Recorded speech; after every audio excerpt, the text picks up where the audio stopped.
Let's find out more from Dr. Tania Prinsloo from the University of Pretoria. During a foot-and-mouth disease outbreak last year, she wrote an article offering some lessons in handling the disease. Tania, thanks for your time. We appreciate it. So you wrote this article last year. We're now in the clear, says government. Have we learnt our lesson then? I believe we have. We've definitely gained a lot of experience and we now know what to look for.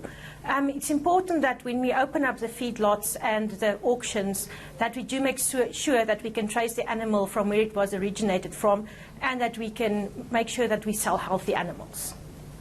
So there will be tougher measures in place to make sure that farmers are actually vaccinating their animals and then a closer look when they're being transported as well. I'm guessing you're in agreement that that's a good move.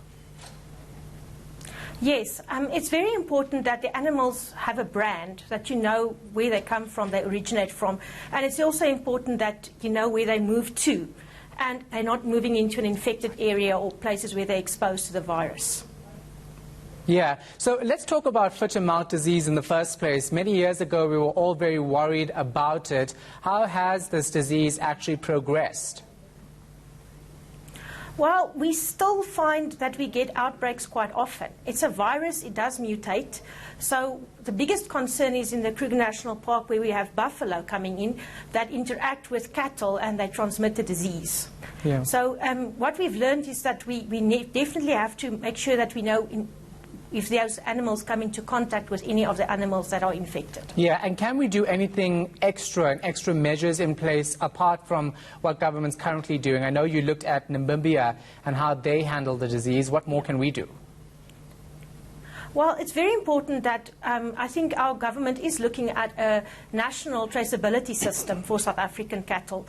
And I think it's important that the first thing is that we can uniquely identify all the animals, and secondly that we can monitor the movement of the animals, because if we can move the monitoring of the animals, if we can monitor that and we have a record on a national database, then we can immediately see if there's any outbreak, which animals interacted with which animals, and we can create the focal point and from there test where they came into contact with other animals and further on. And then when we go back and we want to see, okay, these animals were in contact but they weren't infected, then we can open up that area, move closer to the focal area until we can open up all the areas.